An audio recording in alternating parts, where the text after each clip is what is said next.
Hey, Jonathan, for the record, you're attending remotely from? Well, from up the street, I was coming in, but I was running late, so I figured I'd call in. Okay. So you're using one of your, I guess, permissive so you're remote but on the road, is that? Or at home? That. Yeah. Yep. At home in Arlington. Right. Okay. Now, we're supposed to reflect in the minutes when you're attending remotely the where from. So. All righty. Okay. All right. Let's see. Any public comment? Louise, do you have anything? I do not. Mr. All right. Chair. Well, welcome. Thanks for joining us. All right. Let's see. I think that brings us to chair's update. And at the top of the list, always and forever now, we need a volunteer to take minutes. Oh, I'll take notes. I'll take notes, but do you want someone else want to take minutes? Because no. Any other volunteers for minutes? Minutes.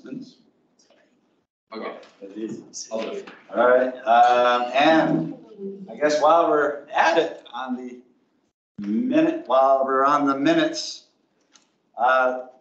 January minutes have been circulated thanks to Jim Smith. Jim had prepared them, even though he wasn't there. He took the transcript and video and made magic. And we had January minutes. Do we have any changes? Otherwise, I'll entertain a motion to adopt our January minutes. So moved. Second. All in favor? Aye. Aye. Jonathan, you good with the? I am. All right. They move. And that also brings us to the September minutes that have been circulated. Thanks to Prescott, we've got the September minutes. Do we have any changes, edits to them? If not, I'll entertain a motion to adopt them. So moved. Second. Second. All in favor of adopting them? Aye. All right. Got an eye there, John. Okay. Got that. I think we're all caught up now. Isn't that right, Richard?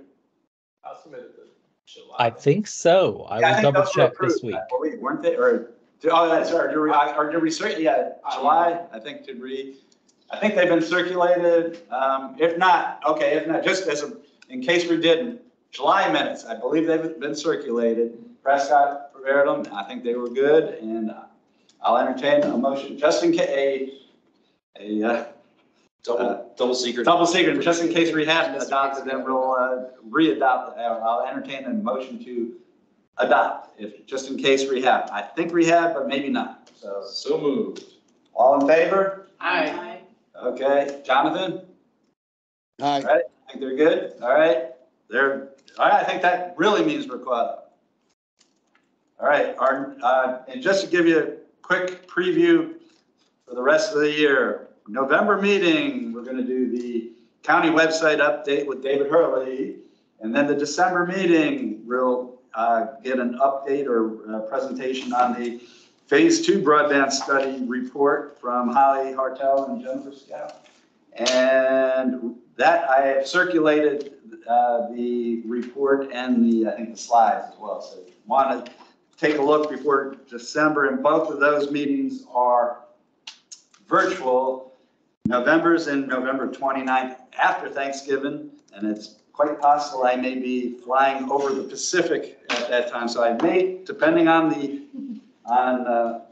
satellite broadband and the time and all that stuff, I may or may not be able to attend that one. So I am deputizing John to run that one. And then the December meeting will be December 20th, before Christmas. So anyhow, that is the chair's update. We have come to item number 4, the county legislative priorities update. We have Ilana Cranen, and please correct me if I have mispronounced, but she's the county's legislative liaison, is going to fill us in. And I have submitted our legislative priorities to the board. So thank you. Amazing. Hello. Okay. Thank you so much for having me. My name is, you're super, super close, Alana Crennan, just a soft E, but you're all good. I apologize that I sound so hoarse. I am getting over a really bad cold. So if you see me mute for a moment, it's because I need to cough and I don't want to cough into the microphone. So thank you all so much for having me and for, rearranging the order of things so I could be here with you tonight.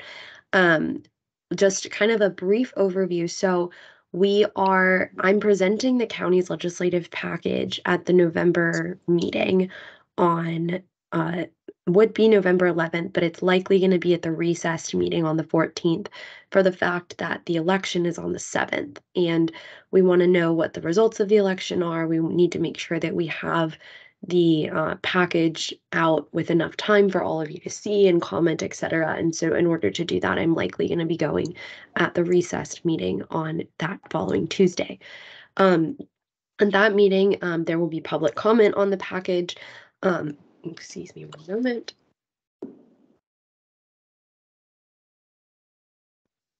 Apologies. So there will be public comment on the package at that meeting, and then following the meeting on the 14th, on the 28th, which is 2 Tuesdays later, we will have a work session with our General Assembly delegation, where we will learn more about what their priorities are, share our priorities, and have a really collaborative briefing from 6 to 8 p.m. in the evening that is open to the public. Following that, we will have the adoption of the package at the December, I think it's 19th meeting, taking into account all of our public comment, staff comments, board comments, the work session, etc. And then we will, adopt a final version. The session this year begins on, I think it's January 10th. It's the second Wednesday in January. And it is a long session this year, which means that the governor has a new 2-year budget to introduce in late December, and the General Assembly will work on passing that budget. This year, because it is a new 2-year budget, they have to pass a budget by July 1st. Last year, as you might remember, they dragged on budget negotiations until the beginning of September because there was already this larger 2-year budget in place. So this year, if they don't get something done by July 1st, then the state government shuts down.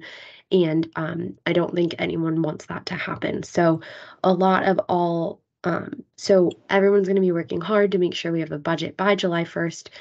Hopefully we have it by March 9th when we actually conclude the session, and then we will learn more on the night of the election in 2 weeks, just under 2 weeks actually, as to what the results will be and what, the next 2 years look like.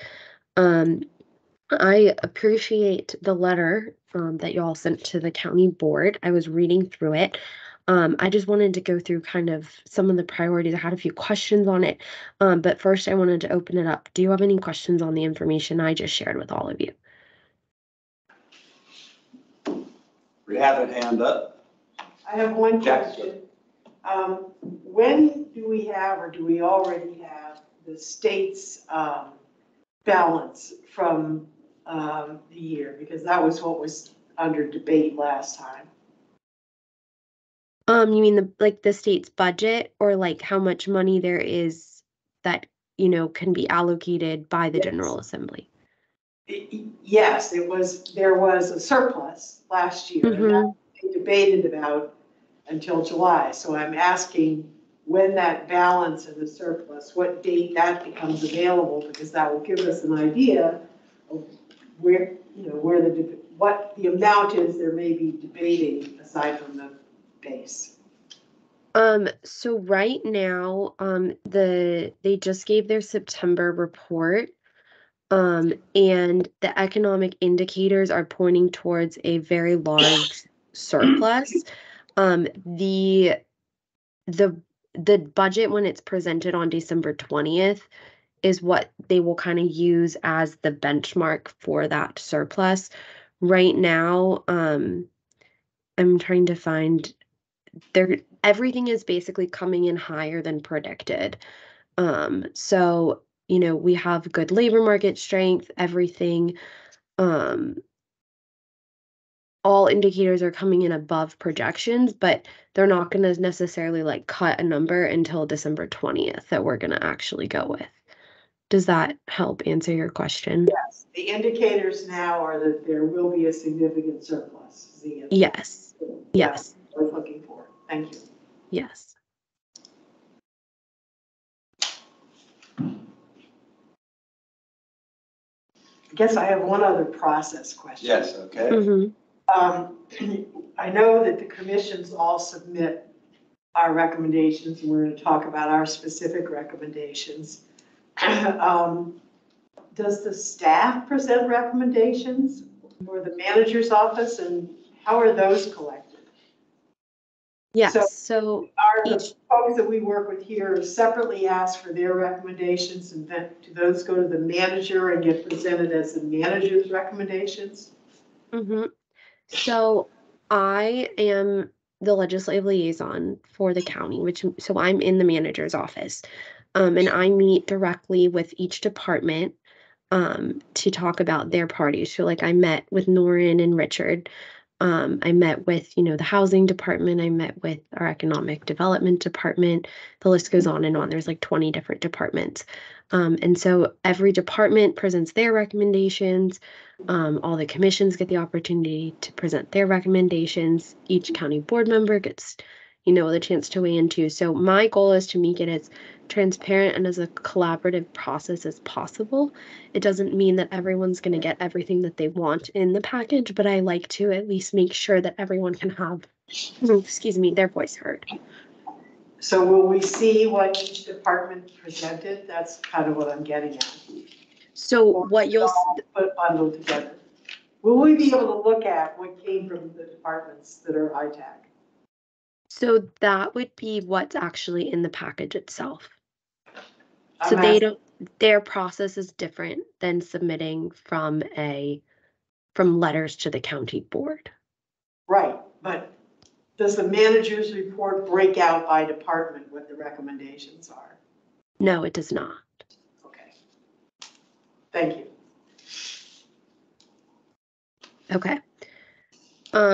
So in terms of the letter, I had a question about your first priority on the adoption of the cloud services. So my read of that is that you're asking the Commonwealth to create a program that would kind of make a more standard approach to cloud technologies, almost like a Commonwealth cloud, I guess you could call it, for localities to join. And sorry, go ahead. That's not the intent. Okay, please clarify. Yes. So whenever you're adopting a new cloud technology or cloud service provider, commercial service provider, there's the question around cybersecurity of that service provider, whether or not they're secure, whether or not they meet our security standards to process our data, right? Okay. It costs a lot of money to answer that question. If one municipality answers that question for example, in Amazon Web Services, we shouldn't need every other municipality to independently answer that question about Amazon Web Services and the numerous services that they provide. And so what we're asking or suggesting is that the Commonwealth create a program to reuse those security assessments, make them transparent to municipalities so that, and create a standard by which everyone can live by from a security perspective, so that municipalities know that when they're adopting one of these commercial service providers offerings, that it is secure and it is secure to process people's data at the right levels. That's a gross oversimplification, but that's the ask. Okay.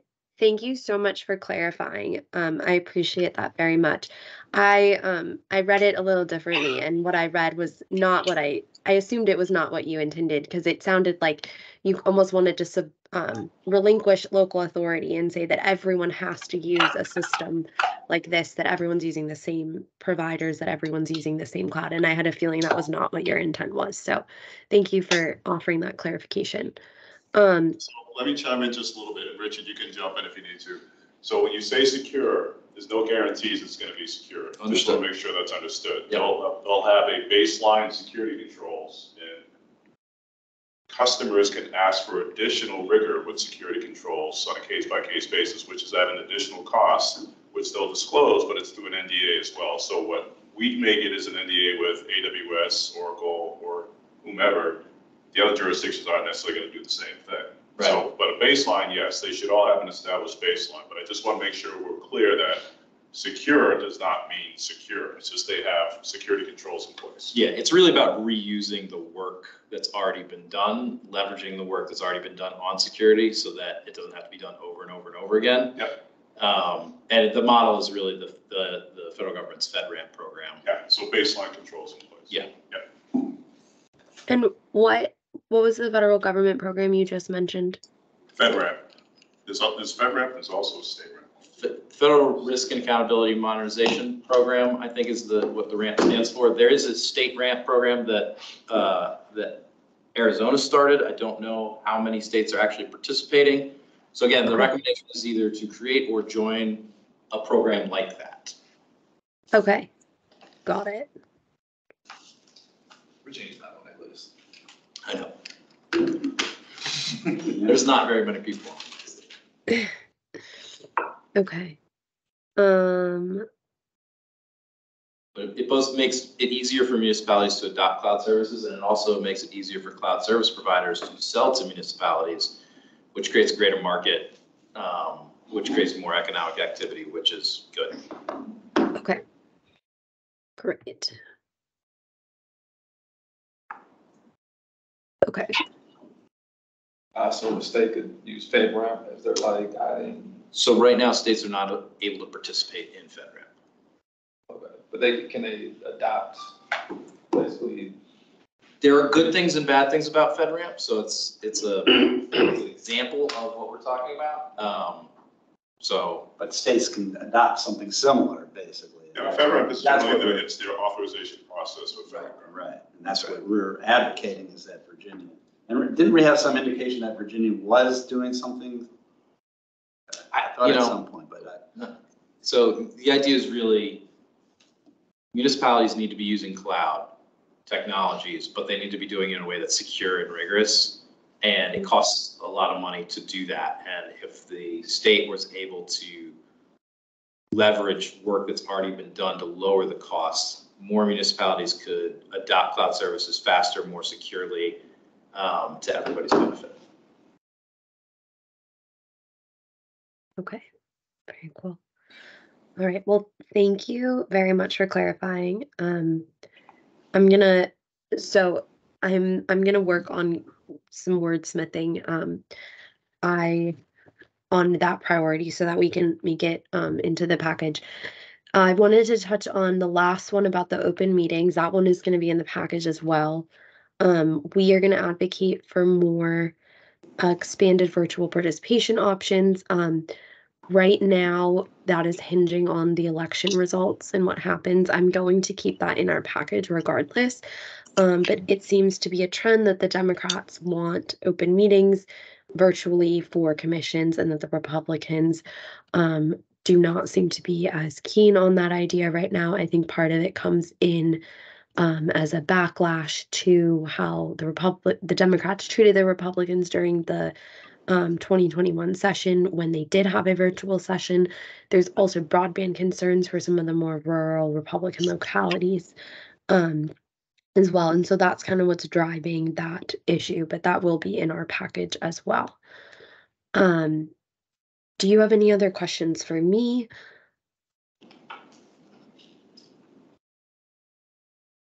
Okay. I think we did have one, I think, note about a legislative, federal. Yes. The Affordable Connectivity Program, I think we mentioned that we support additional funding. And my understanding is the White House Office of Management and Budget is going to soon be making a recommendation that additional funding be provided to that program, the ACP program, because right now it's projected to run out of funds in April of next year. So. Okay. Sure, I'm happy to pass those notes along to our federal delegation as well. Okay, thank you. We're just, I think in the distant past, we actually, I think, did submit some letters under our own, and we realized that's not the way we should go. So I guess if we did have a federal proceeding that we wanted to have the county weigh in, should that go through you? Or should we go through our liaison? So I would recommend, so I mostly do our state priorities. What I would recommend, I would either go through, let me think about this. You're welcome to CC me on the email. What would end up happening is I would forward it along to the district representatives in Arlington. So that would be like Noah Simon in Congressman Byers' office, or her name is Jacqueline in Warner's office, or Oriella in Kane's office. And so I can always just pass your letters along to them, to then pass along to the senator. If you would rather go through the board office to do that, that's fine with me. There's not necessarily a set of a process when it comes to the federal delegation as there is with the state level priorities. Right. I mean, it seems that it'd be better that we get some buy-in before we go forward. Yeah, I mean, if there is, if there are other members of, like, if there are board members who are interested in the issue as well, you can always have their buy-in. If there are other regional groups that are, promoting the same idea, or other, and by regional, I mean, whether it's, the Information Technology Advisory Commission in Alexandria and Fairfax as well, or if there's, like the Northern Virginia Technology Council, for example. So either option is always a good one too. Okay, I appreciate that. Yeah, no problem. Do we have any other questions for Elon? Do you have any other questions for us? No. Thank you so much for having me. I don't know, I hope this was beneficial.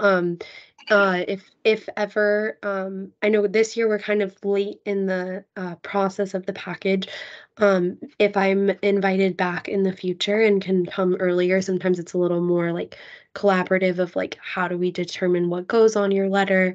Or I can, always give like an update kind of in like September of like where things are headed. So this year's a little wonky in that it's also like such a big election year and so much is up in the air. So I really appreciate your patience and appreciate you all having me tonight. Right, and we appreciate you joining us and filling us in. So thank you very much. Of course. Be able to work with you in the future. Of course. Take care. Yes. Thank you. All right. Well, just let me know next year when you want me to come, and happy to do so. Thank you. Great. All right. Take care. Okay. Bye-bye. Take care. Let's see, I think that brings us to item number 5, the performance parking pilot update with Melissa McMahon, the parking and curb space manager for the county and DES. So thank you for coming back and joining us, Melissa. And we did circulate, I believe I circulated your. Yes, you did. Yes. So, so I'm sure we're going to have lots of questions. Excellent. I'm really glad to be back. Thank you all for having me. So again, I'm Melissa McMahon, Parking and Curb Space Manager. I'm in the Transportation Engineering and Operations Bureau of the Division of Transportation. And tonight I'm going to, my slide set has about 19 slides, and I'm going to kind of go faster through the front end because it covers some of the ground that we covered before, and spend more time on the back end because that includes the most relevant next step in our project to make sure we have time to get your feedback on that. So with that, As a reminder, the performance parking pilot in commercial corridors, really it comes straight out of our master transportation plan. And it is a technology pilot, technology test project to utilize meter pricing strategies that vary by hour and location to better match our parking availability and demand. This slide has the reminders of what our project doesn't seek to do directly. It is not seeking to increase overall parking revenue. So we really are looking at occupancy and the corollaries to occupancy, what I would call the customer experience piece, as the targets of what we're influencing, and not, we don't know what direction that's going to shape revenue. We're also not seeking to increase all meter parking rates across the board, again, because it's performance-based. It's not a blanket change. We are not seeking to decrease the number of reserved ADA accessible parking spaces. We are also not creating a dynamically or fast-changing metered pricing program. So this isn't like our express lanes on 66, 495, and 395. And it's not like surge pricing by ride-hailing companies where you don't know what price until like the moment you hit go. In this case, we're talking about pricing changes that would happen no more often than quarterly. We are also not changing the type of curbside use from metered parking to something else entirely. This project puts technology actually in our metered parking spaces. And one of the challenges we have is making sure we don't lose metered parking spaces that have the technology in them in the midst of our pilot project, which is just a funny, as most of you probably realize, there's always an ebb and flow of activity in the right of way and changes in what, you know, businesses need or what projects are happening in construction and that and the other. So we're trying to keep those metered spaces in our project. This is a somewhat simplified map of our project areas. For purposes of this pilot, we are only using metered parking spaces in our Metro Rail corridors. So the Roslyn-Ballston corridor and the Crystal City, Pentagon City, Potomac Yard corridor. However, that said, that is 4,500 metered parking spaces, and it's the vast majority of the metered parking spaces in the county. There are some on Columbia Pike, for instance, and perhaps Langston Boulevard, but by and large, this is the majority of all of our inventory. So progress-wise, we find ourselves at the substantially complete phase of our installation. So the last time that we met, we were still in the midst of our installation, but we are really at the final pieces of it. We still have some holes we're trying to fill as construction projects in the right-of-way wrap up, and we'll be able to fill some of those gaps. But we've got a little over 4,100 sensors, almost 4,200 sensors installed out of a total number of stalls in our project. We're hoping for a 4,500. And again, some of those may not come live for a bit of time given construction activity, but as soon as they are available and the meters are active, we schedule them to be filled in with our sensor technology. So we did outreach and engagement during our first phase, and during from February to September, really, maybe August, our engagement was focused on raising awareness of the project as a whole and getting community input on the prioritizing the goals of the project. Because we did establish goals in the process of getting this grant, in the process of designing the project for grant funding, but we really wanted to make sure we were hearing from community members about their relative priorities across them. We reached 135 people through an online feedback form. We installed over 600 decals on multimeters in our project areas, and that resulted in over 1,700 sort of click-throughs, visits to our project page directly from those decals and QR codes. 4 pop-ups in the community, which also resulted in a total of 100 interactions with community members. And we did find that some of the responses we got from people in the pop-ups versus the online form were a little bit different. While we were installing technology, we also did door-to-door outreach across all of the corridors that were being impacted by our, I'll call it, construction process, because we did have to shut down some stretches of parking metered spaces while we were installing the sensors. And we used those opportunities to let businesses know about the project, provide flyers with information, direct them to the best of their abilities to jump on the project page and learn more. So we touched over 260 businesses in large residential buildings that way. And as you know, I stopped by this commission and several others during that first phase of outreach. So this is just a list of the folks that I had conversations with or provided presentations to, as well as our first virtual public meeting, which happened in February. And we are actually, I think I've got a slide toward the end, but we will be doing another recorded, more detailed recorded presentation, which will be available online, and I'll talk about an open house that we have scheduled coming up in December. So highlights from our outreach from the first phase. People are interested in improving their experience with parking. So that's definitely there, especially where the solutions save time. So it's somewhat notable that we didn't hear as much about ensuring that parking is free or cheap, although we hear it occasionally, but it was really about travel time savings, confidence in finding parking on the first try, and the ease of finding parking. The nuances that appeared more in our pop-up discussions with folks, reducing mobile emissions and reducing double parking, because we did encounter more folks in our pop-ups who were not as routine drivers, so they experienced the parking problems in a slightly different way, and they have a different kind of interest, perhaps, in those parking issues being resolved. We also had 16% of respondents to our feedback form report that they have a disability that impacts their mobility, and they tended to value more highly than other respondents less double parking, less time looking for parking, and getting people to shift to less well-used blocks, because I think they're looking for access to those well-used blocks, as well as greater enforcement of the parking space.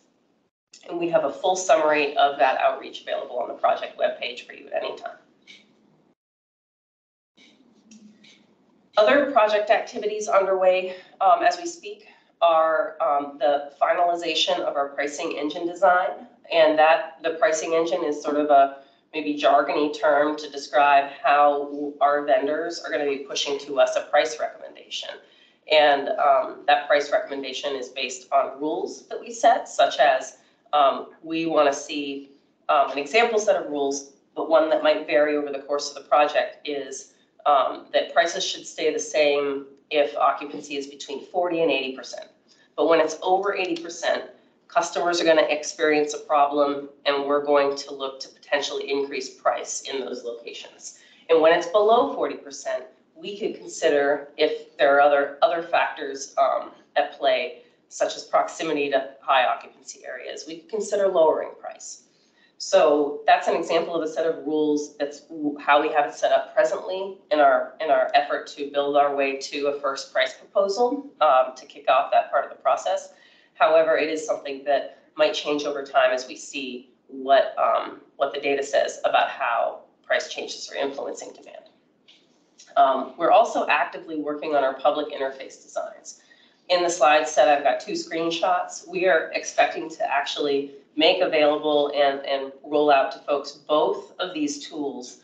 One of them on the right-hand side is Curb IQ. It's a particular type of curb viewer, and you can see that it uses sort of a block face imagery around occupancy, with darker being more occupied and lighter being less occupied. The tool and that's live data that we can see on both tools. The tool on the left-hand side is a little bit more like, I would say like a Google Maps view that we're familiar with. And as you zoom into that tool, it gets more granular, all the way down to the space level, really, about the occupancy of those spaces and the type of space and the price of the space. So they do similar things, but they're not identical, and we're looking forward to providing people access to both, because we're also interested in seeing what people's reactions are to the 2 approaches. We have our opinions, but we're saving them so that the public can respond to these options. The one on the left, by the way, will also have the ability to assist with navigation to spaces. So that's kind of cool. That's a feature that the one on the right does not have.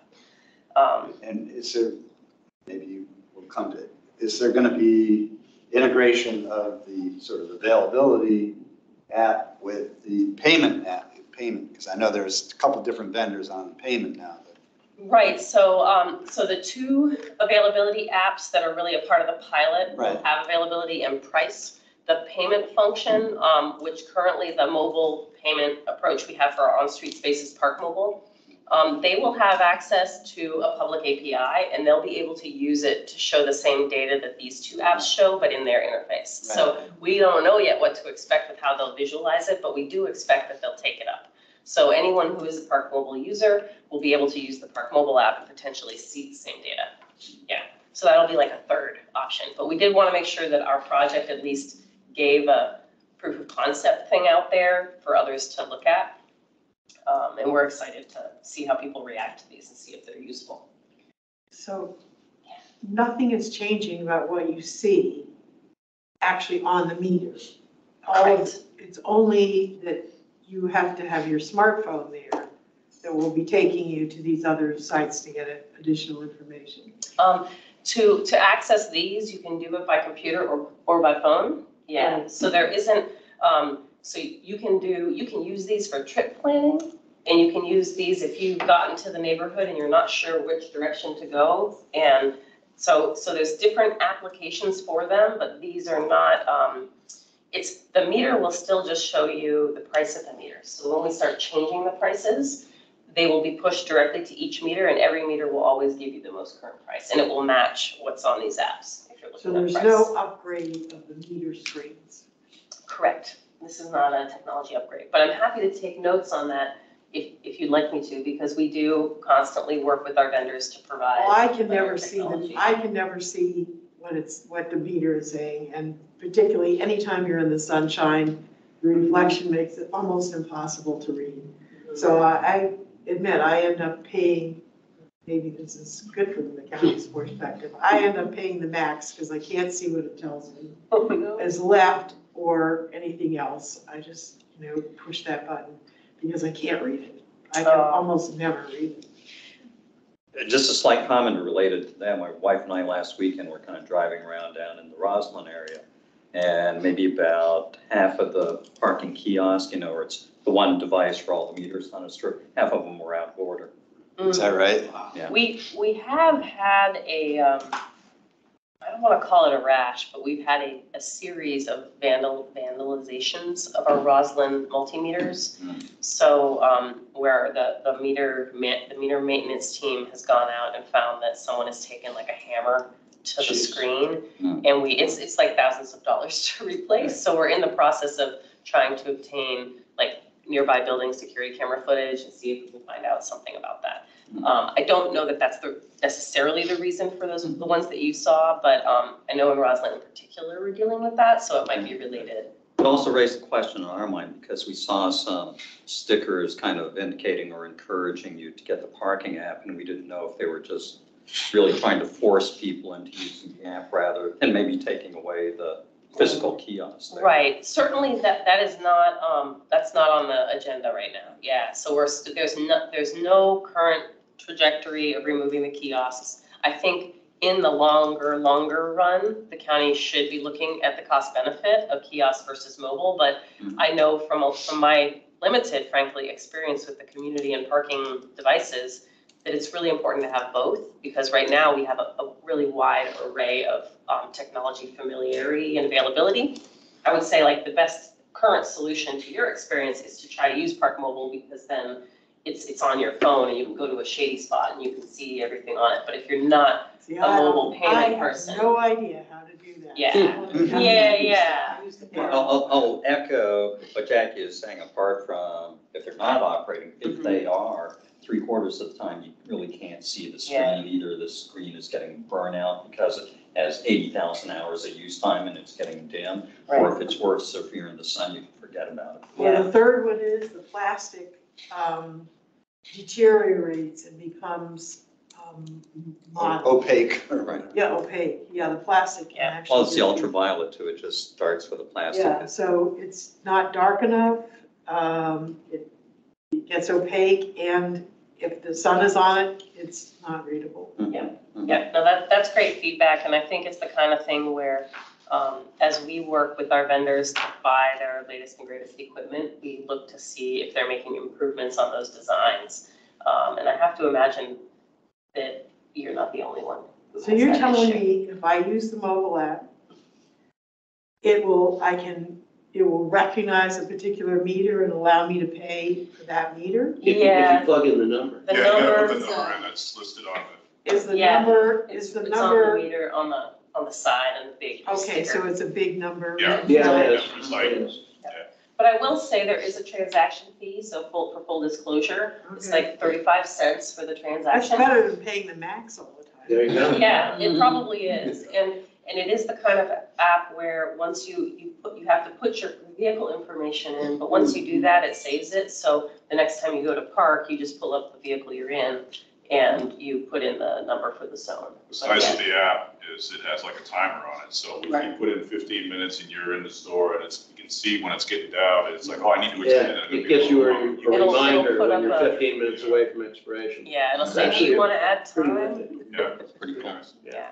And It the, is- the pilot only deals with paid spots, but obviously there are non-paid spots within those zones is, because if you could provide availability, I mean, obviously you're not probably going to invest in the sensors for unpaid, but you could, I suppose it could add what the deal is, because on some places you got zone parking until 5 o'clock and then 1 hour parking until 4 PM. And so, I mean, so it's like, sometimes you need to be a lawyer to figure out whether you can actually There are stay at a place. conflicting Or, things, too. or other than a lawyer. Right. So one of the other things I've noticed that's nice with the app is when you get to like, say it's getting to a point where you're at the max and then it's free after a certain Right, time, right, you right. try and put in too much and it won't let you. Let you, right, Yeah, yeah, which because is good, yeah. it's gonna be free after that, so. Yeah. That is nice. Well, it's also the contrary. So there's a particular block I know of actually, and someone in the county does, because I meet county people there, where that you can't park on the corner after a certain time, but the meter still takes the money. And it's confusing. So again, this is another one of those, and I actually asked the people I was meeting with from the county if they could find out, was I legal or not? Yeah, so I will say, any of our meters, They didn't know the either. meters will take your money, the regular multimeters will take your money regardless of whether the meters are being enforceable hours. So if our Well, meters, sometimes they don't. Well, this was like I wasn't allowed to If you put- use the kiosks, it'll say no payment due. Well, Is this there a was like place they're for not people- allowed to somehow put- people will still pay though. So it might be that they're paying if it stops at 8 PM, they might be paying at 7 PM for 3 hours and it just takes it all because it didn't tell them that. Right, and I think if you're there before, Point of order. 8 AM starts, I think that also creates a problem. I'm not sure Point you're of able to order. put it. This came- Point of order. Sorry. Yes, point of order. Is there a place where people can report issues with meters that they have rather than us discussing all of our personal issues that we've had with parking meters in the county? Indeed, I mean, report a problem. Report a problem? Yep. Great. Online. Thank you. And we We will hit a happily fix the meters if they're broken. It's open forum. Yes. Let's move back to the pilot. So last question, I think Frank alluded to it. So is the pilot specifically about the performance parking, or is it also the app that shows like the availability? It is the apps too. Okay. So, the apps, basically the pilot is testing the theory that better pricing that is demand responsive and better information is going to make for a better customer experience on the street. So the information part is a part of the whole project design, and we're doing information in a handful of ways. These are the most obvious, providing an app / web interface for the availability and price.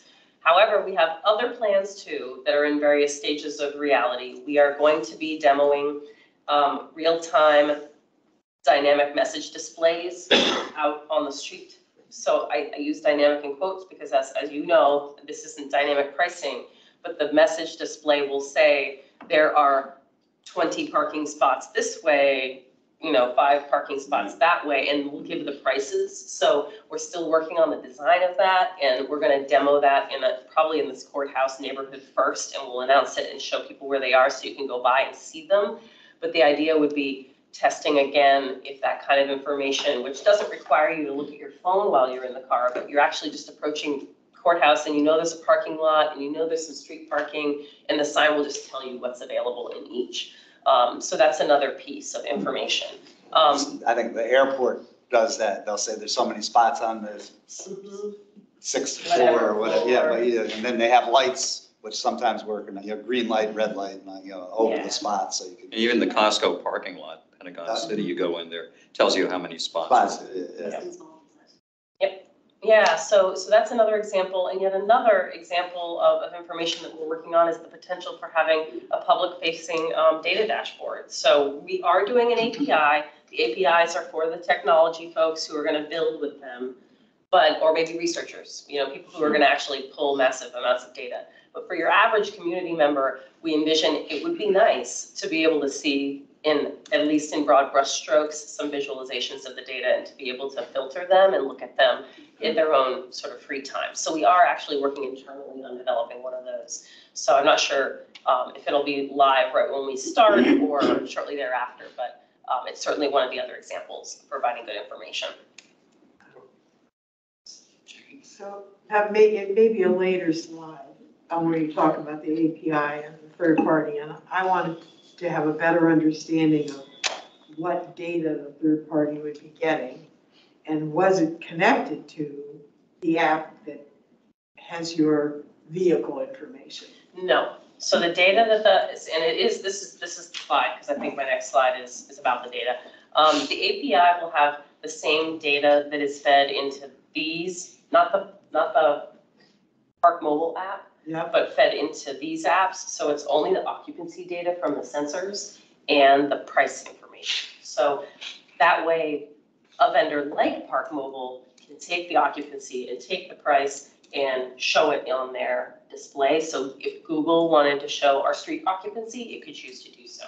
If Waze, which is Google now, right? I don't know, some other example of a vendor that was doing this kind of visualization, they would be able to have access to it as well. Whereas the Park Mobile, as you explained, which is to me a big issue, has your vehicle information. Therefore, if you're using that, it tracks wherever you are. I don't know what Park Mobile, so I don't know I can't speak to how they handle your, plate at a location at a time, if that makes sense. The county doesn't get Park Mobile data that way. What we have is just the transaction data at our meters. Yeah, but So some we don't third have that party with might plates. basically doesn't selling track it to a third It party. doesn't track you, it just uses like an email address as a key so that it makes sure that if somebody comes by to see that your license plate and the make and model of your car and your license plate matches what's been paid. So it's just like a key. It's not, they don't follow you when you go home. Well, that's the kind of privacy information that whether or not people will use it will depend on whether or not they believe it would be sold to a third party for tracking. And so in the absence of that information, I can't use the Park Mobile. Well, I just, because. that's available, it should be available in the Park Mobile privacy practice. So I'll pull Tell that, you whether or not they sell it to. I'll pull it down and send it around if you want. Yeah, that would be helpful. Thank you for that. Do the apps provide information on the handicap space? They have that same, yes. They do have that. And in the app version on the left, when you zoom into a street segment closer and closer, it'll show you each Which space ones? by type. So you can actually filter by the ADA spaces separately if you wanted to. Good. And in some green future will be the possibility of adding EV charging spaces or spots. Yeah. Someday. Absolutely. So that's another question on the ADA side. I would definitely, it sounds to me like your data would be able to tell you if the ADA spots are more than 80% over time. Because I think for those of us who use those handicapped spaces and need them, that is an issue where we haven't been able to quantify what the accessibility is in different locations. And while I'm getting better personally at being able to walk at least 2 blocks, there certainly has been a time where if there wasn't a space near where I wanted to go, I had to go home. And so that's consequential. if this would allow me to say, oh, I can likely go there. Yep, yep. And even knowing the percent of time that something is open, I mean, I would plan my shopping around that. Yeah, and you would be able to use these apps to do that. And in theory, I know that the right-hand one is intended to be able to do it. I'm less certain about the left-hand one right now. You can also do, once we have a historical data set, it can do prospective. So you can say, I want to go shopping on Friday at 4 p.m. And then you can set, like on this one, you can set that time and zoom into that area and see availability. So planning tools should help you with that. The one other, on the right doesn't tell you handicap.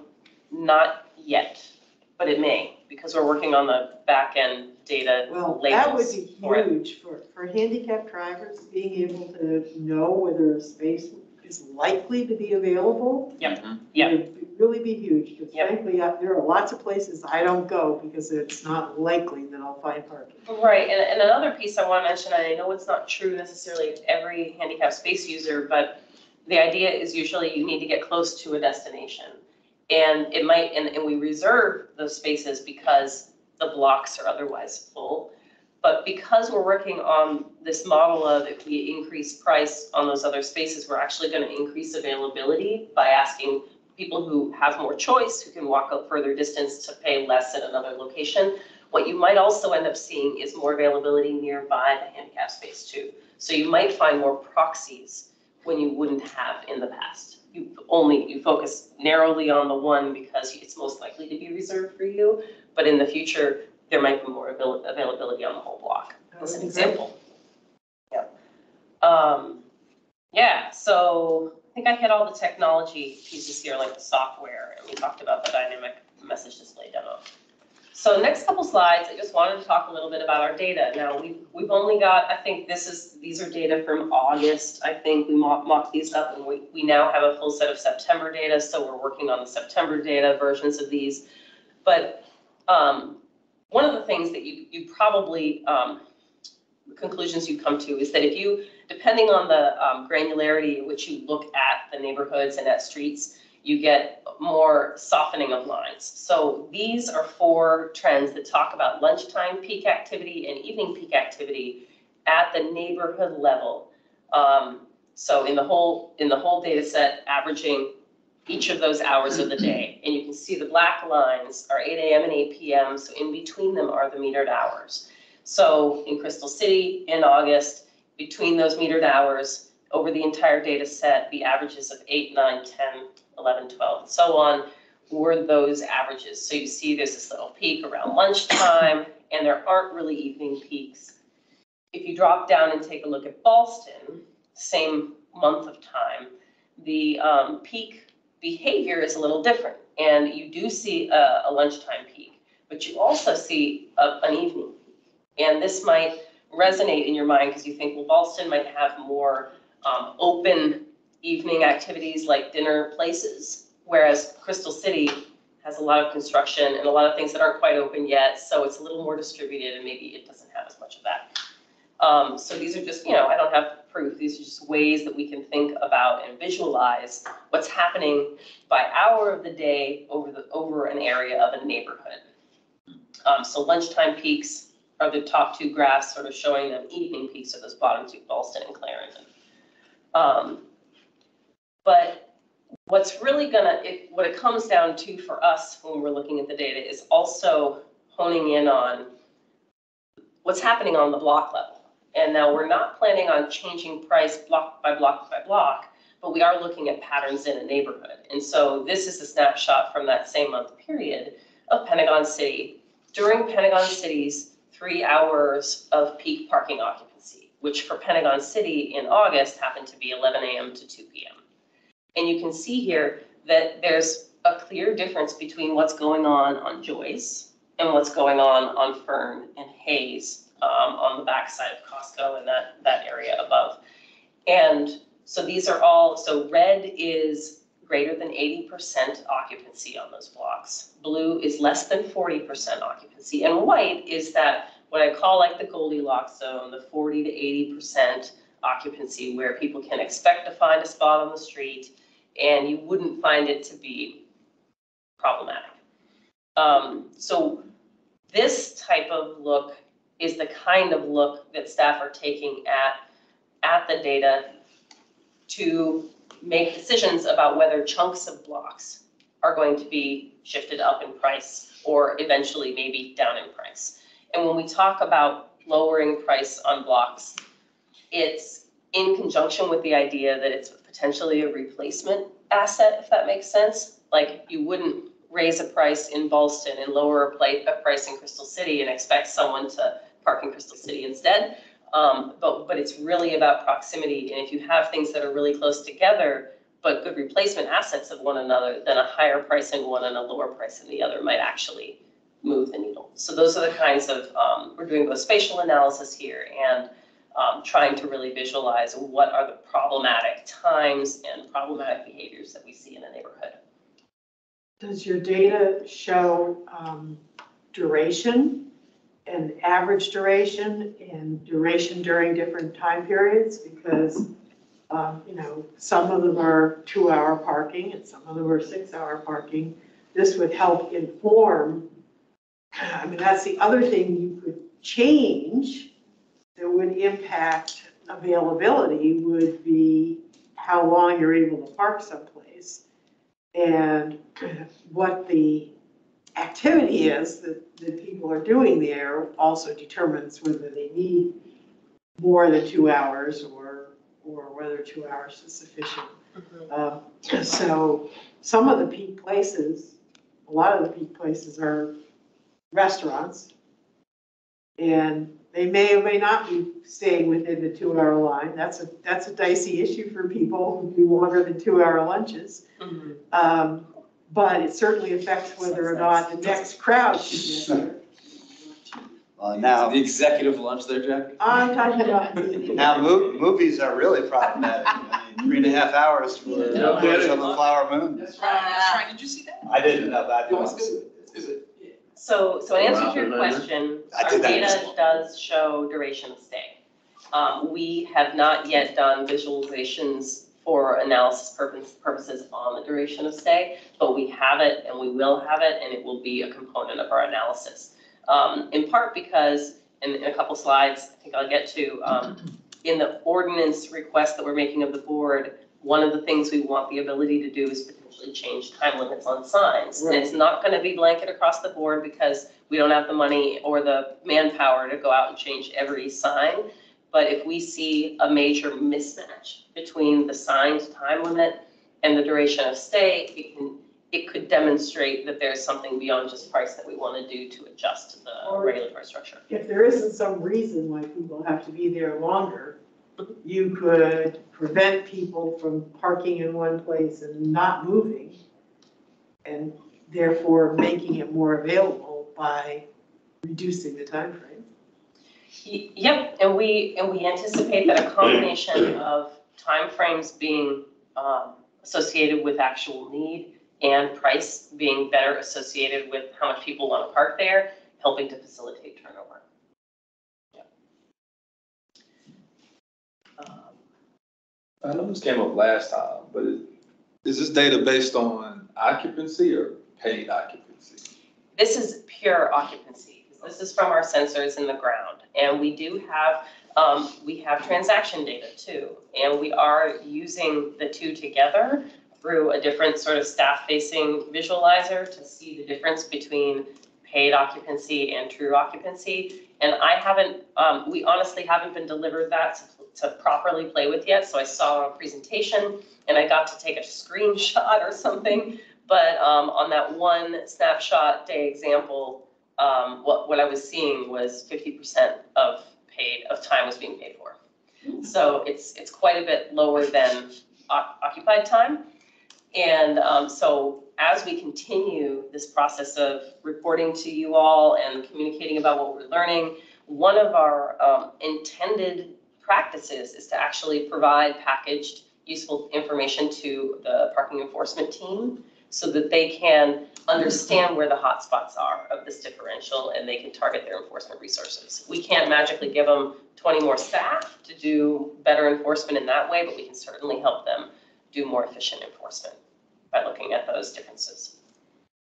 trying to get this to, Just out of curiosity, so for parking enforcement, if it's a, say, or a 2 or a 3 hour maximum time slot, someone doesn't move, but they keep coming out feeding the meters, do they monitor for that or do they care? I know some jurisdictions, they put a little dot of paint on your tire so they can know whether or not. that's how they do it here too. They chalk them. Chalk them is probably a euphemism for whatever they use to mark it, but they do mark tires and they do keep track of that. I don't know the exact protocols for the enforcement side of things, but that is a technique they use. Because it's a potential abuse, so, you know, if your intent is to have a turnover in the parking 2 or 3 hours, but someone just, you know, they're in the office 5 minutes away, they keep feeding quarters in the machine or they come. Or with the app, they don't even. Or, yeah, exactly. But they do monitor that as the answer. Yes. Okay, Yes. thank you. And I apologize. Something while we were talking happened with my SharePoint connection, which is a bit surprising. Let me see if I can get the PDF that I sent you to open.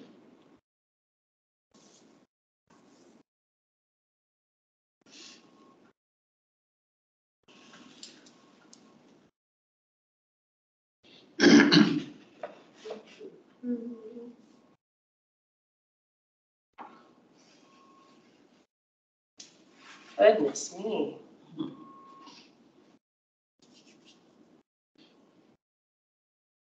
All right.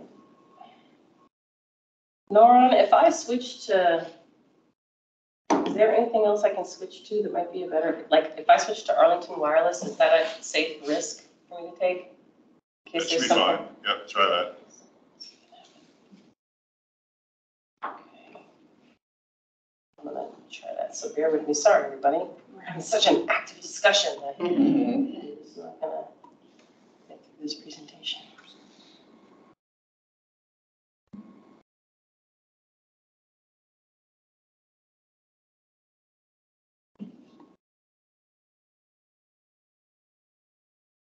Okay. And let's try. If not, try unsharing your screen, logging out, and logging back in. Okay, there you go. I think I'm back on. So there's something happened with the other Wi-Fi network. Okay, I'm gonna speed through those slides. Get us back to where we were. When I say speed, but I have to go slowly because if I do fast, I'm sure I'll break my machine. And here we are. Okay, great. So this last set is really about about next steps. You've seen a version of this slide before. Just wanted to reiterate that we are measuring success through an iterative process of gathering data, analyzing it, and implementing changes in our regulatory structure each time to try to continue to influence the behavior about which we're gathering data. So it's iterative and it's about occupancy. And it also will include elements of public outreach and engagement throughout the process. We also have a parallel process going on with VDOT, who is our funder of our project, has an independent team separately funded by them and led by Kimley Horn, not led by us and not connected to our direct vendor team, who are using our project goals to conduct a system optimization process. And what we mean by that is they are using our project goals and collecting other measures that are different than what we can collect in our project to try to see if we're meeting our project goals. And in theory, are doing it from an objective place, not being invested in and part of the project itself. They'll be observing traffic volume data, circuity of travel measures, double parking in relation to the streetscape and the potential safety impacts of that. So they'll be using other sources of information, including feeds from our public feeds from our traffic cameras at some key locations in the project area. And they'll also be collecting data directly from travelers on their immediate parking experience. So this is intended to be, I think we're hoping for pop-up requests for a rating that will appear in Park Mobile. So if you park, it'll say, tell us how that was, kind of thing. But also, the ability to scan QR codes at your meter, at your multimeter, to give immediate responses to how that parking experience was before and after we make price changes. Yeah, and so that this team has a before-after design to the extent possible in their data collection and analysis. And so that brings me to what I would call our key project next step, which is an ordinance proposal for the board, which we're hoping to go to the board as an RTA in December or January and as an action 1 month later. And we need to ask the board for permission to administratively change price during the rest of the duration of the project, which is roughly 2 years. So the key features are on these slides. The applicability and sunset clause, just wanted to remind everyone, this ordinance change only applies to meters in the project area. And since there are meters outside the project area, we propose to retain all of the standard ordinance contents for those meters. And without further board action, this ordinance would sunset at the end of 2025. And it would just go back to the old language. The authority is delegated to the county manager or designee, and that's a staff and manager coordinated process. The frequency of adjustments would be no more than quarterly, which is every 3 months. We just can't do it any faster, even if we wanted to. We're going to be struggling to meet that rate of change, frankly. Thresholds of adjustments. So this is really giving us the framework that we're not going to predetermine what trigger changes a price, but rather that we're going to be increasing prices in response to higher demand and potentially decreasing prices in response to lower demand. So we're leaving ourselves some flexibility because we might determine that smaller or larger increments of change would be necessary in areas to be effective. The time limits, this gets to this idea of duration of stay and our ability to influence it. We're suggesting that we have the ability to change duration of stay, to change time limits and locations. They are decoupled from meter rates, which they aren't currently in the ordinance. It's sort of odd that the rates in the ordinance are hard-coded to each time limit. And we don't know why that was in the past, but it's certainly not helpful for a project like this. We are not intending any comprehensive sign changes. So if we do sign changes, they will be much more targeted. And we are also not expecting to do initial price changes to the ADA spaces, in part because we have heard from the community a concern that ADA space customers are price sensitive too, and they're location sensitive, so they can't really feasibly walk 5 blocks to get from a cheaper space. But we also have to have time to do our separate analytics on the ADA space occupancy and to understand the other factors that are going on around them. Other features of the ordinance, complexity of rates. We expect that rates may differ throughout the day and week. And what that means is that the rate in Clarendon on Friday evening might be different than the rate in Clarendon on Monday morning, for instance. The days and times of metering also may be adjusted. So we might, while currently the vast majority of our meters run from 8 a.m. to 8 p.m., we may determine based on the data that it makes sense to run some meters later in the evening in order to continue to manage occupancy during those times.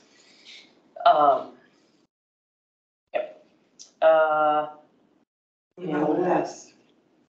If you're going to add time, is it possible that you'll find out you don't need them for other time? It's possible, but what we have seen in our data, for instance, we have data on Sundays where we don't operate our meters today, and Sundays are some of the most high demand hours of the week, and it's probably the most high demand day of the week, and that's maybe because the meters don't charge anything, so it's a bit of a chicken and egg there, because if we don't charge anything, it potentially causes people to decide that they want to try to drive. But if lots of people make that same decision, then it constrains occupancy and supply again, and it makes it harder for people to find a space, and it creates some of those effects we're trying to avoid. So far in the data, we see meters used all the time, even like when they're not metered, when they are metered, And a lot of the meter hours do correspond to when places are busiest, but the Sunday example and maybe some areas in the evenings example are that if there is a performance problem on the street, it might make sense to use meters to help to mitigate that performance problem.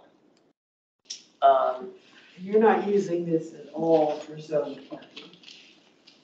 Correct. Residential parking zones don't Because have I any can meter see if right this now. is successful, that might be another type of analysis that would be useful. Yep, and I think an understanding, we are aware of the need to keep an eye on the edges because our meters and our zones do kind of butt up against each other. But usually the zones also are constrained according to those high demand times of the commercial areas. So those areas that have evening zone parking instead of daytime zone parking are reacting to evening activity in the neighborhood too. So they're mostly tailored to help mitigate that, but we will be looking at that.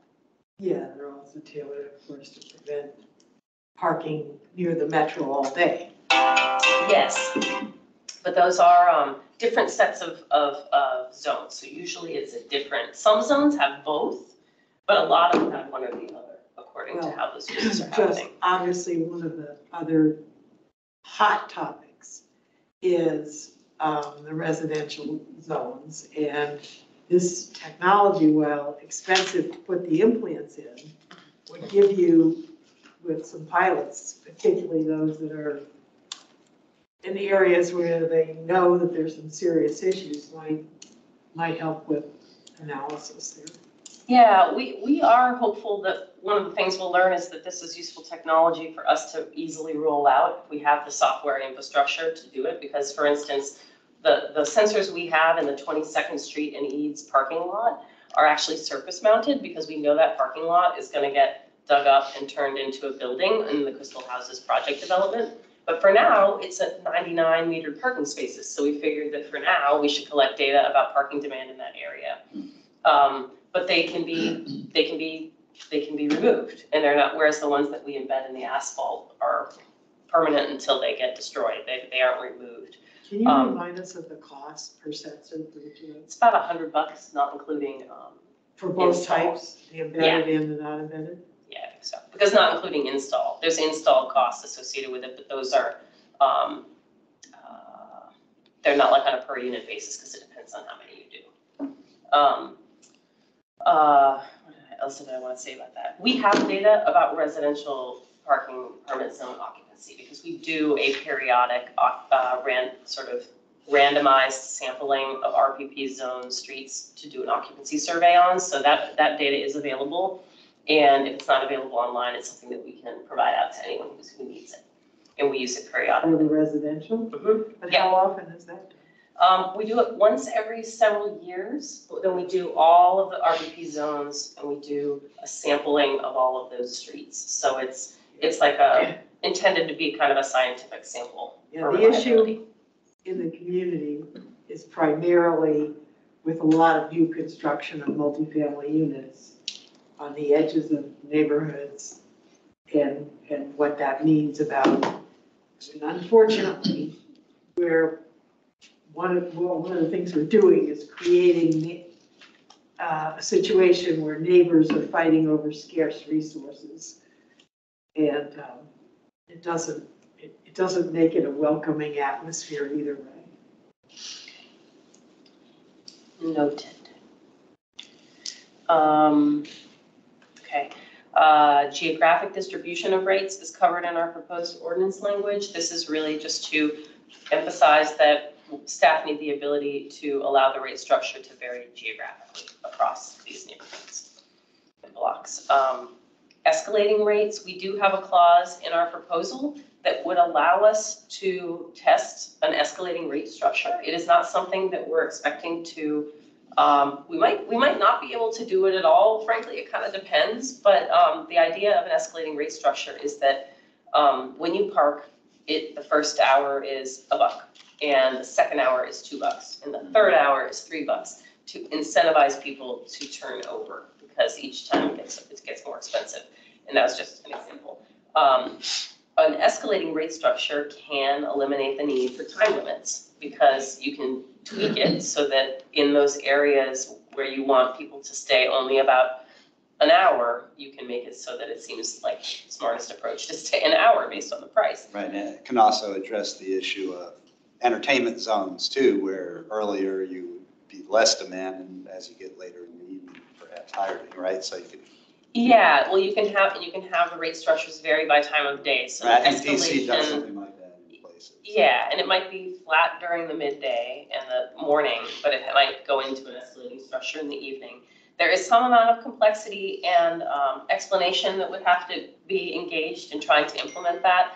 It would most likely only be relevant in our highest demand areas that might be otherwise intransigent to price influence, if we have to be more aggressive on it, but we want to keep it as a tool on the table. So it's in the toolbox we're proposing, and we're hoping that it can stay there in case we have the opportunity to try it. Needed parking till 2 a.m. in Clarion. Oh, goodness. I'm never up at 2 a.m. anymore. Increments of adjustment is just to state that we may move rates up or down in whatever increment is most successful to achieve the project goals. So realistically, we're looking at modeling a $1 increase per price change presently. So like the first price change would propose higher areas go up by $1, but we want to leave some flexibility there because if we're lowering prices, we might want to use a smaller increment. Or if we find an area didn't respond to $1, we might want to try a higher increment the next time. That's $1 per hour. Yeah, $1 in addition, yeah, per hour. So if we started at 175, it could go up to 275, or maybe we want it to go up to 3, and that would be $1.25. So we just want some flexibility there. And we're proposing a maximum rate of $7 per hour. And what that means is that over the course of up to 7 realistically quarterly price changes in the project, which would be $7 of activity, and that's if you changed it upward every time for every price change, which is highly unlikely, we would not exceed $7 per hour at any space anywhere in the county. And that also happens to represent 4 times the current rate, which is $175. So that's also on the table. And those are the features of the ordinance that we're going to put before the board that will become an RTA and then become a board action. So I'm certainly interested in any reactions you guys have to each of these features, and I'm happy to flip back or forth to the slides to give you some more info on those. And I just got one more wrap-up slide. I wanted to mention we have an open house scheduled for December 6th from 7 to 9 p.m. in the Navy League building across the street from here. And that open house will be designed to just give boards on every feature of the project, but also lots of boards on data and lots of boards on the ordinance proposal. So there'll be more data information than I can offer you here tonight, but we'll be ramping up our materials so that we can talk about it and give a lot more illustrations of it. Excuse me for that meeting. And we do expect the happy or not parking requests for information to start later this fall. That's the VDOT evaluation process, and they'll be again collecting existing conditions information about customers' experience with parking, and then we'll continue to collect that data during the price change periods. And we are also scheduling what we're calling small group conversations with retail employees planned for early 2024. So we're really trying to target much more detailed conversations with people who might be impacted by this, but who have fewer choices perhaps than the retail customers. So that's the end of my slides, and I'm happy to flip back to anything that anyone wants to look at in more detail. 2 round robin around the table. This is exciting. Yeah, Very nice. yeah, thank you. Fantastic job. Yeah. Thank you very much. Appreciate you coming and filling us in some more there. Yeah. Yeah. On the board action, I think it's clear to me that the sense of the commission is that it's really important that we have some performance measures around the ADA spaces. So that. So you're in concurrence with our plan to not change the prices immediately, but to look more at the data once we get more of it. I think that's a safe approach for sure, but I think overall for the pilot project in general, the impact on the ADA users, I think, is a key equity consideration that needs to be in the final analysis, addressed in the final analysis. Yep. There was one item I saw on the delegation to the manager or designee, it's right there, already. Is there gonna be a lowest level that the ordinance allows the delegation of authority? Realistically, what it's gonna look like is that our vendor team prepares the price recommendation based on the data. Our internal staff team dig into that recommendation and cut it apart and make sure there isn't anything weird in the data behavior that suggests something different, and make some executive decisions. For instance, the price recommendation may recommend lowering prices, but we're not going to do that to start. So we're gonna vet and create a staff recommendation that covers the whole project area. And then we're gonna present that to the manager, and we'll provide the manager with probably map information so he can visualize it and see it. Quantifications of it, and we're actually going to provide this to the public too. Every time we do a price change, we're going to have a little info packet that gets posted online that shows like how many spaces went up, how many spaces went down, how many spaces stayed the same, and some neighborhood highlights and the things that we saw while we were doing it. So we're going to package it that way for the community, but also for the manager so that he can have buy-in and basically authorize us to move forward. But he can also cut things out if he doesn't like something that we're proposing. I get all that. What I was asking specifically is about the ordinance. Will the manager have the authority to redelegate that decision authority lower if he so chooses? Yes. So we anticipate preparing a memo that shows the delegation hierarchy. So maybe he'll decide that it only goes up to our DOT director, or maybe only up to the department head. But we also want to make sure that he always has the opportunity to look at it, but that memo will outline essentially if not available, this person, if not available, this person, so we have it all framed out legally. Sure, great. But to follow up on that, I think that's really important from the public perspective, that you have a level that it doesn't go below. Mm-hmm. Yeah. And I think, our previous advice to the board coming out of the Clarendon Innovation Zone was to do more of these types of pilots, and specifically to delegate the authority to do these experiments to the lowest level practicable based on the risk profile.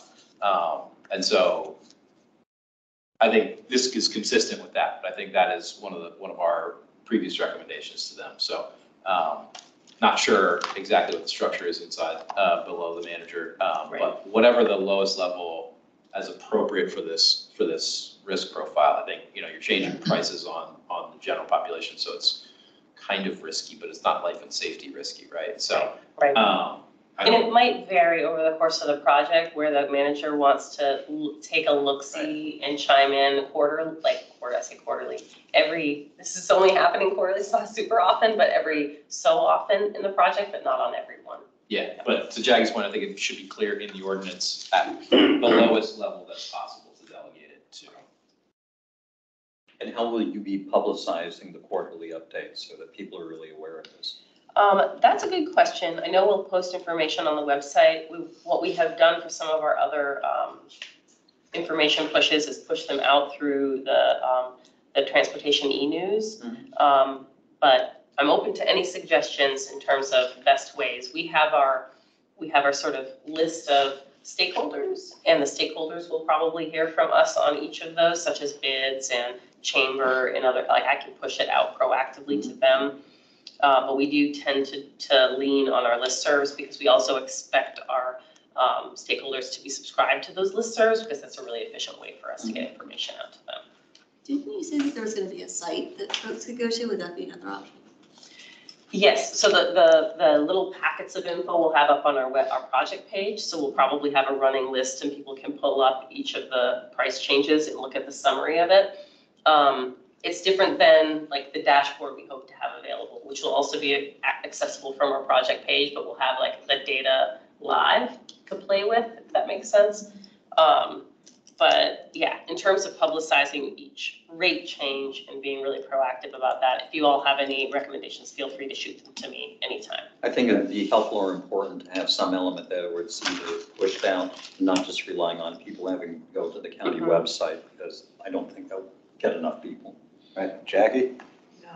I can't, I don't know whether you're providing the details of what's going in the RTA or not, because I didn't notice them when I looked at it before. I think that it should be pretty specific about the level of transparency that you're going to have for your data. And that's another area right now that's an issue of considerable concern about trust in terms of whether or not data will be made available. So if there's data that you know you're going to be making it available, put it right in the advertisement so that it's clear to the public that it will be available, not. Well, I guess I would say the ordinance is a change to the meter ordinance that exists today. So the ordinance language is about obtaining from the board the administrative authority to make these changes to price. It's not so much about how we manage data. So there are things I can take into consideration, but right now all of the information in the ordinance is about the authority to administer price and not so much about sharing the data of the project more broadly. Well, it just seems to me that one of the things that could be the background for whether or not, as a board member, you would want to adopt this process that allows people to change price is what kind of information will be available to the public as a basis for doing that. And so I guess what I'm suggesting is, yes, ask for the authority, but also provide information about the minimum information.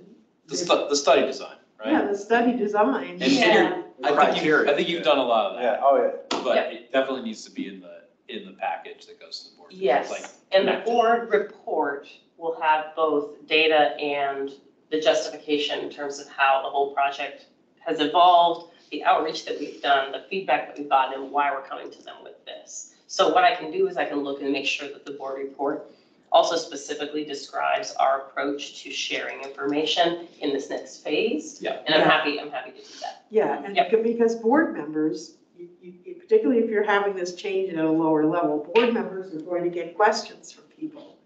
And so they themselves are going to want to have data when these changes are made. And they probably, I would think if you were the board, you might be willing to delegate it, but you would want to be informed before it happens.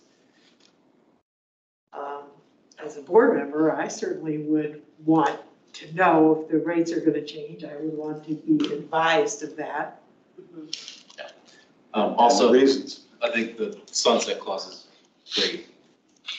That's something that didn't happen with the Clarendon Zone project. But does anyone want to take a crack at drafting a letter to the board on this project for the board action? I was going to say that you probably put them out. That's what the details. Anybody? And when is the RTA going to go to the board?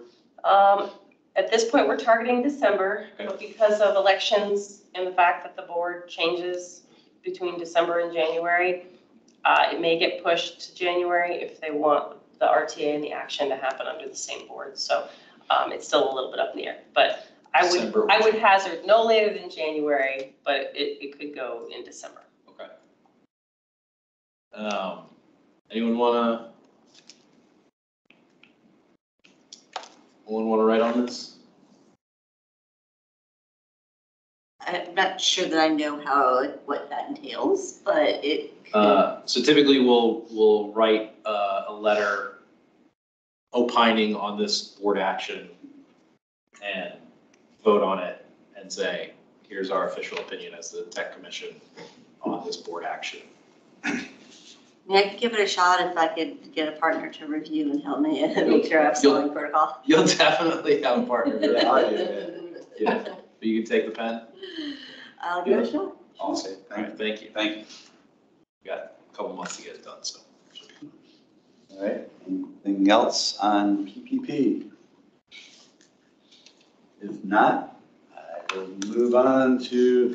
Thank you so much. Yes, thank you everybody. very much, Melissa. We appreciate you coming. It's, Very important. really exciting use of data, Yeah. sensors, and smart cities. Yeah. We really appreciate your So, Jen, participation in yeah. this. It's great. Smart County. All right, Frank. All right, here we go. It's going to be Speed read. Speed read. And there's a lot going on, legislative update, but I'll do my best to make it fast. FCC Chairwoman Rosenworcel announced a proposed inquiry to take a closer look at how artificial intelligence impacts illegal and unwanted robocalls and texts. Guess what? The bots are coming. The bots have been here. Yes, they're getting worse. They're getting smarter. That's the problem. FCC Chairwoman Rosenworcel, again, is proposing final rules to prevent discrimination and access to broadband services based on income level, race, ethnicity, color, religion, and national origin. These rules are in response to the non-discrimination mandate contained in the Bipartisan Infrastructure Act. The White House Office of Management and Budget has indicated may soon ask Congress for additional funding for the ACP, the Affordable Connectivity Program, because right now it's projected to run dry in April of 2024. Clearly, our advocacy is having an impact. Sway, yes. Starting next year, schools will be allowed to use federal E-rate funding to pay for Wi-Fi on school buses, pursuant to rules adopted by the FCC last week. The city of Scranton, Pennsylvania has issued a request for quotation, RFQ, that's it, on me, inviting applicants to bid to provide fiber broadband service to all homes and businesses in the city with minimum synchronous upload download speed of 1 gigabit per second. Ideally, the RFQ would tap available funding from the American Rescue Plan Act or under Michigan. Just kidding. I knew that was coming. New York City has launched the NYC Smart City Test Bed Program, an initiative allowing city agencies to collaborate with private companies and academic institutions on pilot projects that will primarily operate in public spaces. The pilots will be self-funded by the applicants, with the city providing access to its assets, technical support, and administrative guidance through procurement, legal, and other regulatory processes. Initial pilots include use of drones to scan buildings for structural flaws, sensors to measure how and when people use different modes of transportation. Sounded actually a lot like the Clarendon, the CIS Innovation Zone, and a system to pull pollution out of the air, vacuuming pollution. So those are the 3 early samples. California has enacted a new law requiring local agencies to batch process permits when they receive 2 or more broadband applications for nearly identical broadband private sites in terms of equipment and general design, but not location, submitted at the same time by the same applicant. Batching allows an applicant to submit one master application for multiple sites, have them processed simultaneously, simplifying the small cell deployment application process. And the FCC has, as I earlier anticipated, adopted a notice of proposed rulemaking to reinstitute internet net neutrality rules on broadband internet service providers. And the U.S. is joining force with the UK, Australia, Canada, and Japan to strengthen coordination on telecom, security, resilience, and innovation. And I'll give this to you since you're. Do you have a soft copy? Minutes, I can send it to you. I'll say, okay. Actually, Prescott took the hard copy, but I'll keep it, send it to you. I'll send it to you. And that is the legislative update for October. Norman or Richard, any DGS updates? So a couple quick updates. So Arlington hosted the Mid-Atlantic StatNet 10th anniversary gathering on Friday, October 20th, last Friday. More than 23 local jurisdictions and nonprofit agencies in attendance. Today's discussion centered on artificial intelligence and the opportunities and risks for governments looking to harness this transformative technology. County Manager Mark Swartz and myself kicked off the event, sharing thoughts and our vision on AI, including how the technology will make engaging with government easier and more convenient for constituents. Also, former Maryland Governor Martin O'Malley closed out the day by leading a roundtable discussion around how to effectively build on service delivery and data-driven government foundations in order to leverage and manage AI productivity. I'm trying to go fast. Yes, no. Is there a summary of that online? Or that you could distribute to us? Not yet, but I can send something to you. Okay, all right, good. Thank No, I you. appreciate it. Senior leadership vacancies, deputy director announcement closed last week. 9 candidates spanning public and private sector experience are selected for first round of interviews, and the chief experience officer announcement also closed. 5 candidates selected for first round of interviews. That's all I have. All right, thank you very much. And that brings us to the good of the order. Any other business? If not, I would like to hear more about AI at some point. Yes. Well, so I mean, I don't expect you to explain Yeah, no, I the think- entire issue, No. but through the lens of Arlington and what we need to know vis-a-vis this innovation and filling John's office spaces and everything else. You obviously thought about this and you just heard about this, and I think we would all benefit from a short so we can, presentation. yeah, we can go ahead and set something up. I would actually have David Hurley do that presentation for you. Could we have that as a presentation, maybe at the next meeting or something? Yeah, at one of our, David do we is have actually, time? David is presenting in November on the website. Yeah, Dave, but- so I think it might be a little much to do both AI and what, but, Do a follow-on where he can present again for AI. maybe in December. December we have the broadband Okay. phase 2 study, so maybe January. January, okay, Yeah, no, whatever. Yeah, no, I think it's, Wait, no, it's but something, I think yes. this is Yeah. I something think we have like one meeting in the spring that's in between the budget, like Right, maybe yes. February, so wherever that one is. Right. I have to look at the calendar. Okay, yes, but yeah, we're trying to juggle them all. Yeah, No, I there's no absolutely, urgency. no, I absolutely think that it should be is something on our- that we should be talking about. And actually, I happened to run into David Rare. I don't know if you know David. I know David very well. Anyhow, George Mason apparently has a He's big on. initiative on intelligent automation. He's so- very big on that. Yeah, so I'm thinking maybe we can work something. Yeah, possibly, so. Because they're I mean, apparently, there's a they're lot reaching of- out to there's a Marymount lot of on hype. yes, I know. Yeah, he's And right. I would like to keep this over. I mean, we're going slowly, you know, obviously some of the things we're looking at is we need to put together an acceptable or responsible use of AI.